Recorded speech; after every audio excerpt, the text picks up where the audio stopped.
Welcome to the Salmon Runs YouTube. Enjoy the video. In this video, I will explain how to make a Roblox quiz game.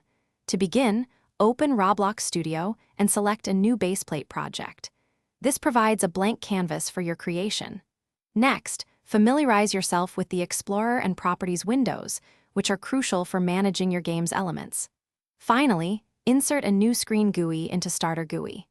This will serve as the foundation for your entire quiz interface, allowing you to display questions and answers to players. Now, let's design the visual elements of your quiz.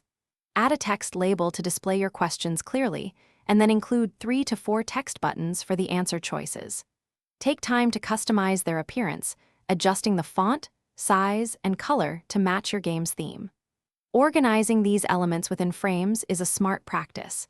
It helps maintain a clean structure and makes your user interface easier to manage as your game grows. This step is all about making your quiz look appealing and user-friendly.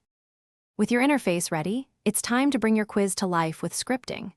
Create a local script inside your screen GUI. This script will manage all the interactive elements.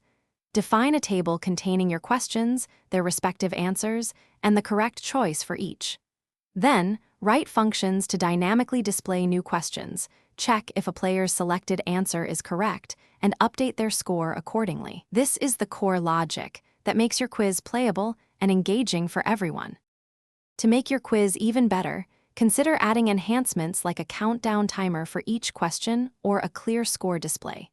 Providing immediate feedback, such as a green checkmark for correct answers or a red X for incorrect ones, greatly improves the player experience. After adding these features, thoroughly test your game within Roblox Studio to catch any bugs. Finally, publish your game to Roblox and share it with friends to gather valuable feedback and celebrate your creation. Thanks for watching. Consider subscribing if we helped you.